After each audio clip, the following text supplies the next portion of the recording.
आज मैं आपको एक ऐसी कहानी सुनाने वाला हूं जिसमें हर चेहरा सच बोल रहा था, लेकिन सच किसी के पास नहीं था।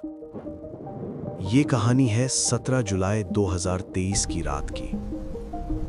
जगह शिमला का एक पुराना हेरिटेज होटल और एक कमरा, रूम नंबर 306।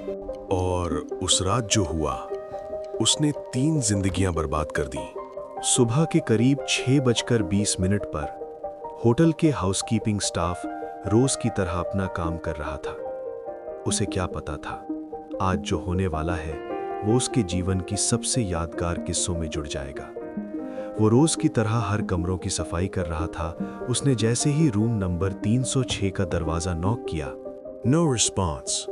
उसने आवाज लगाई, फिर भी किसी ने दरवाजा नहीं खोला। वह थोड़ी देर आवाज लगाता रहा पर कोई रिस्पॉन्स नहीं आया। फिर उसने मास्टर की से दरवाजा खोला और अंदर जो देखा वो देख के उसकी चीख निकल गई।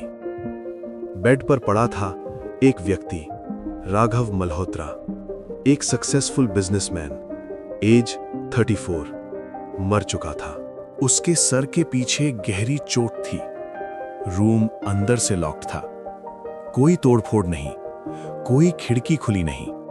मतलब सीधा सवाल, क्या उसका मर्डर हुआ था? अगर मर्डर हुआ तो किलर गया कहां? फिर इसके बाद होना क्या था? होटल स्टाफ ने तुरंत पुलिस को कॉल लगाया। पुलिस भी मौके वारदात पर जल्द ही पहुंच गई।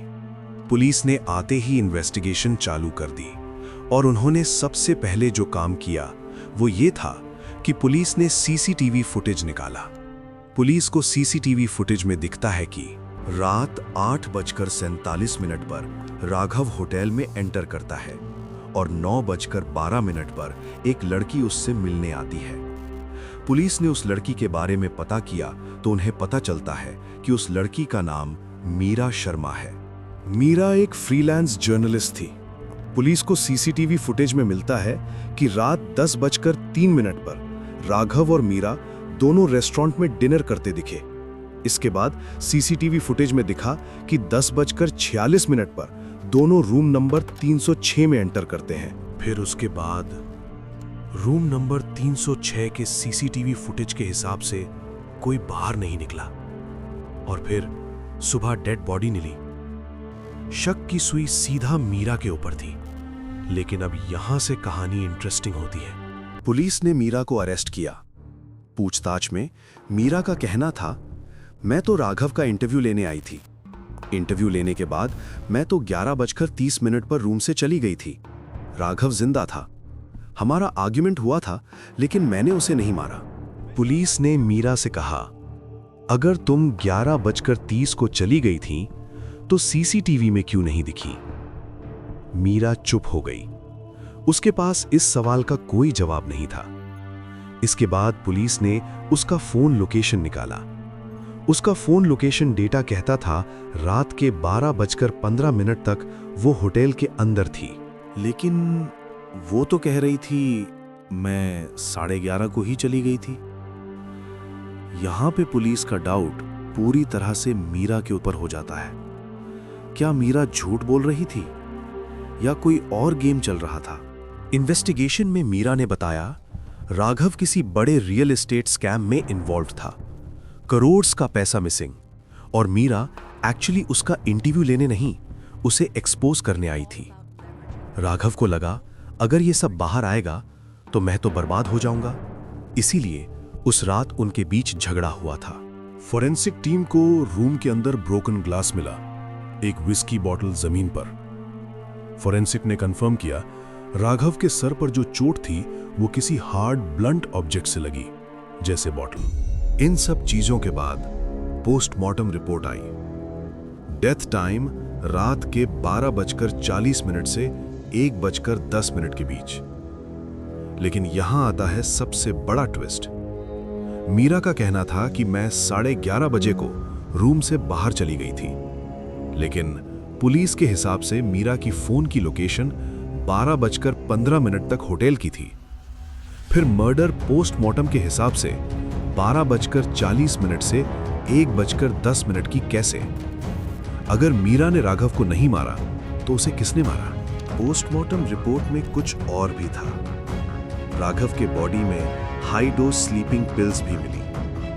मतलब या तो उसे पहले ड्रग किया गया या फिर उसने खुद से ड्रग ली। अब सवाल ये, अगर मीरा 11:30 को चली गई थी, अगर लोकेशन के हिसाब से देखें जो कि 12:15 थी, तो 12:40 के बाद मर्डर किसने किया? जबकि रूम तो अंदर से लॉक्ड था। पुलिस ने पूरा रूम दोबारा से चेक किया और एक अजीब बात मिली। बाथरूम के एग्जॉस्ट वेंट के स्क्रूज नए थे। वेंट रिमूव करके देखा गया, पीछे एक नैरो मेंटेनेंस शाफ्ट थी जो सीधा नेक्स्ट रूम 307 तक जा रही थी। रूम 307 में कौन था? रूम नंबर 307 में था अमन वर्मा, राघव का बिजनेस पार्टनर। अब कहानी यहां से एक नया मोड़ ले लेती है। पुलिस ने जब अमन से पूछताछ की तो अमन ने स्टेटमेंट दिया, मैं रात 9 बजे से रूम में था, मुझे कुछ नहीं पता। पुलिस ने सीसीटीवी फुटेज फिर से देखा। सीसीटीवी में उन्हें दिखा कि अमन 8:55 पर वो होटल एंटर करता दिखा, जो कि कुछ हद तक ठीक था, लेकिन ठीक 11:58 पर 307 के कॉरिडोर में हल्का सा मूवमेंट रिकॉर्ड हुआ। अमन से इसके बारे में पूछा गया तो अमन ने बोला, मैं तो वॉशरूम गया था, मुझे कुछ नहीं पता। पुलिस ने जब उसके रूम की तलाशी ली, उन्हें पता चला कि उसके रूम के बाथरूम में एग्जॉस्ट वेंट के स्क्रूज लूज मिले और तो और वेंट के शाफ्ट में एक छोटा सा धागा मिला, ग्रे कलर का। फॉरेंसिक ने मैच किया, वो अमन के जैकेट का था और राघव के नेल्स के अंदर भी सेम धागे का टुकड़ा मिला।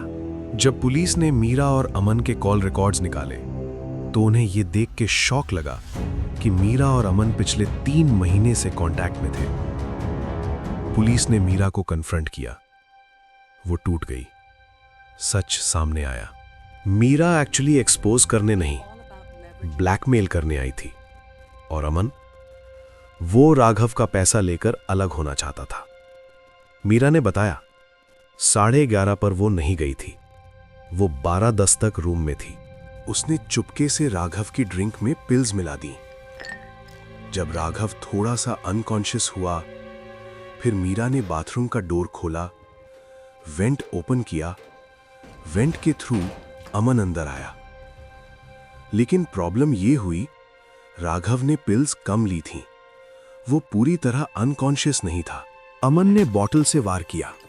राघव के सिर के पीछे जो चोट थी वो इसी चीज से हुई थी। राघव ने उसकी जैकेट पकड़ी, फाइबर वहीं से निकला और फिर उन्होंने बॉडी को बेड पर सेट किया, रूम अंदर से लॉक किया और अमन वेंट से वापस 307 में चला गया।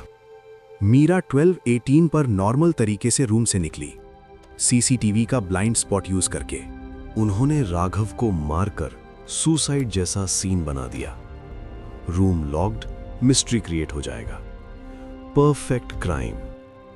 लेकिन परफेक्ट क्राइम एक छोटी सी गलती से टूट गया। तो दोस्तों, कभी कभी क्राइम इतना परफेक्ट लगता है कि सच उसके अंदर छुप जाता है, लेकिन सच को बस एक छोटा सा फाइबर चाहिए होता है पूरा झूठ तोड़ने के लिए। रूम 306 का केस क्लोज हो गया। मीरा और अमन दोनों को लाइफ इम्प्रिजनमेंट मिली।